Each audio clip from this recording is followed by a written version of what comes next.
Bonjour à tous. Si vous ne connaissez pas Chico Xavier, je vous invite à écouter la petite présentation qui va suivre. Pour ceux qui le connaissent déjà, cette vidéo est chapitrée, vous pouvez donc, si vous le souhaitez, passer directement à la deuxième partie. Francisco Cândido Xavier, dit Chico Xavier, est le plus grand médium du XXe siècle. Mais bien plus que ça, il fut un exemple vivant d'humilité, de charité, de don de soi, d'aide à son prochain.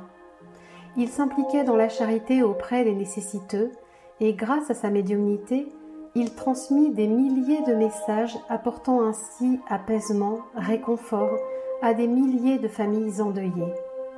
Il a également psychographié 412 ouvrages qui se sont vendus à plusieurs millions d'exemplaires pour lesquels il n'a jamais accepté le moindre centime.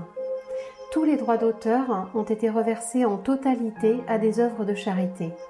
Chico a toujours vécu très modestement jusqu'à la fin de sa vie. Vous pouvez trouver sur YouTube des vidéos décrivant la vie de cet homme merveilleux. Ce que je souhaite ici, c'est partager avec vous quelques-uns des messages qu'il a transmis, notamment ceux contenus dans le livre A Vida Triumpha, le triomphe de la vie, de Paulo Rossi Severino Nobre. Dans cet ouvrage, il y a 45 messages reçus par le médium Francisco Cândido Xavier qui furent analysés scientifiquement. On peut voir à la fin de chaque message tous les signes d'identification contenus dans celui-ci, nom, prénom, circonstances, lieu, date et faits dont certains sont même quelquefois inconnus de la famille du défunt et qui se vérifient par la suite. Je trouve que ces messages sont une véritable source d'espoir pour tous ceux qui ont perdu un être cher, et à plus forte raison lorsqu'il s'agit d'un enfant. Voilà pourquoi je souhaite les partager avec vous. Chico Xavier disait « Il y a un sentiment plus fort que la perte d'un enfant, c'est la certitude de savoir qu'il vit toujours. » Je vous souhaite à toutes et à tous le meilleur. Le triomphe de la vie. Cas numéro 20. Nom Sergio Calamari. Âge 24 ans. Cause du décès arrêt cardiaque. Nous avons connu le couple Calamari grâce à notre chère Heidi Aboudjad. Carlos et Etelvina Calamari n'étaient pas spirites lorsqu'ils perdirent leur fils Sergio, âgé de 24 ans. Ils nous ont renseignés sur la personnalité de leur fils et expliqué certains détails contenus dans le message transmis par Chico. Sergio travaillait dans les bureaux de la Fábrica Nacional de Vagoes de Sao Paulo. Sportif, il pratiquait le football et la natation. Il avait toujours été joyeux et calme, mais dans les derniers mois de sa vie terrestre, ses parents remarquèrent que leur fils était devenu triste. Il avait même contracté une assurance décès 4 mois avant son accident. Pendant le carnaval de 1976, profitant de ses congés, il se rendit à Araçatuba, ville de l'État de Sao Paulo où habitaient les parents de sa fiancée. C'est là que Sergio se désincarna alors qu'il effectuait une promenade au lieu-dit le Country Club. Il avait alors 24 ans. Vadi Abrao, qui venait de lire Jovens Noalem, conseilla à Etelvina de se rendre à Uberaba pour rencontrer Chico Xavier.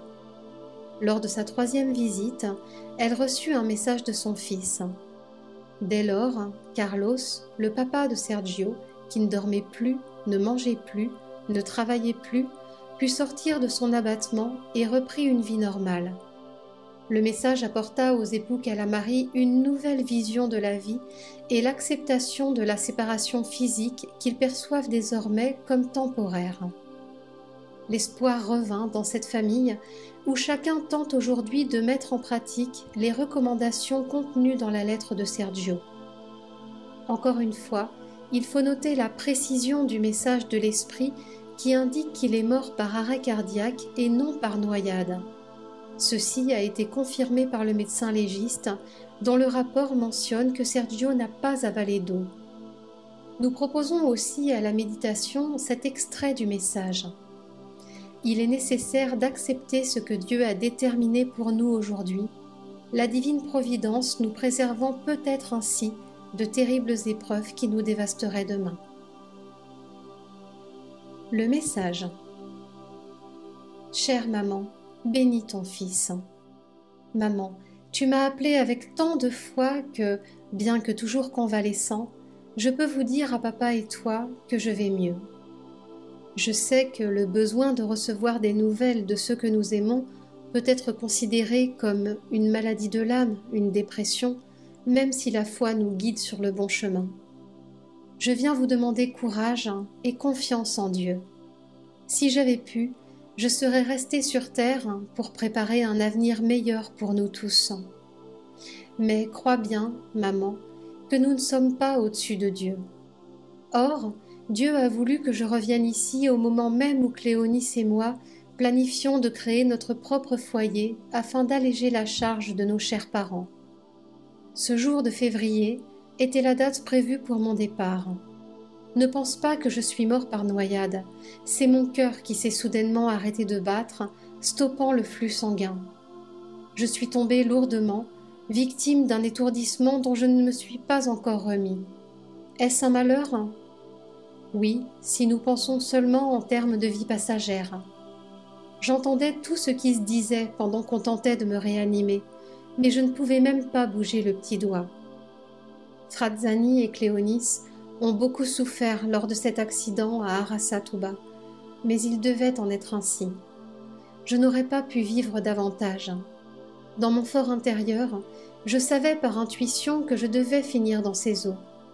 J'ai accepté avec résignation ce que Dieu avait ordonné. Je viens vous demander, à papa et toi, de faire de même. Il le faut. Papa me préoccupe beaucoup parce qu'il se renferme toujours plus sur lui-même. Il faudrait au contraire qu'il cesse de se renfermer sur lui-même pour accéder aux douleurs de tous ceux qui souffrent encore plus que nous.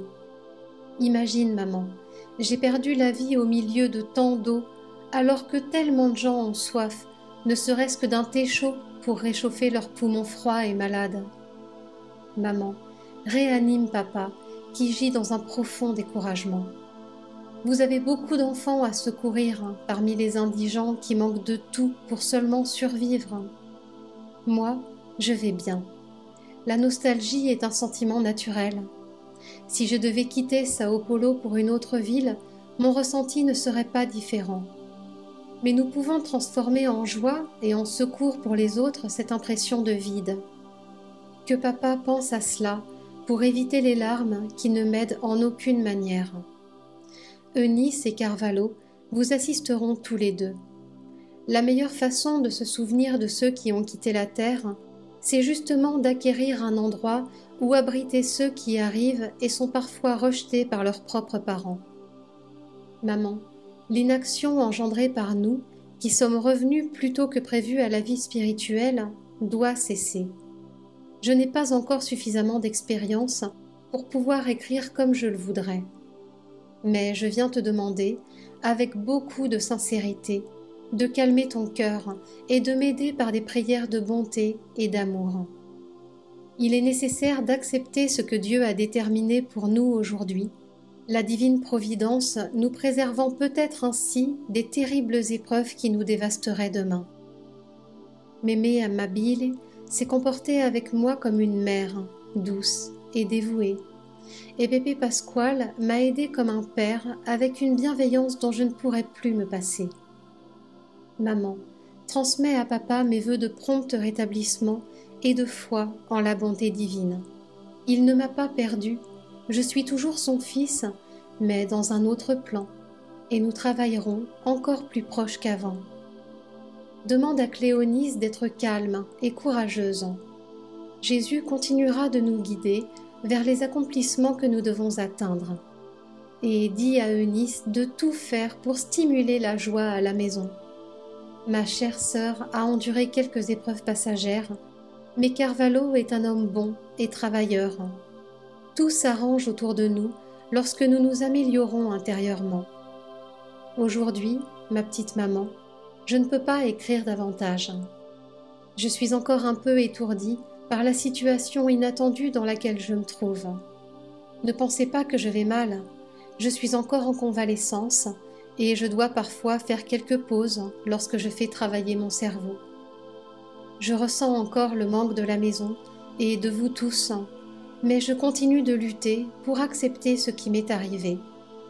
Grâce à tes prières, j'irai mieux et la prochaine fois que j'écrirai, j'aurai retrouvé toute l'assurance nécessaire. Aujourd'hui, je vous demande seulement de m'aider afin que je puisse vous être plus utile. Maman et papa, acceptez un baiser empreint de beaucoup de respect et d'amour de nous tous ici présents, et je le fais de tout mon cœur. De ton fils, Sergio Calamari. Commentaires et signes d'identification. 1. Cléonis Frazzani est sa fiancée. 2. Date de la désincarnation de Sergio. 3. Famille de sa fiancée. 4. Ville où se situe le Country Club, lieu où Sergio a fait son arrêt cardiaque. 5. Eunice est sa sœur. 6. Ademar Nunes Carvalho est son beau-frère. 7.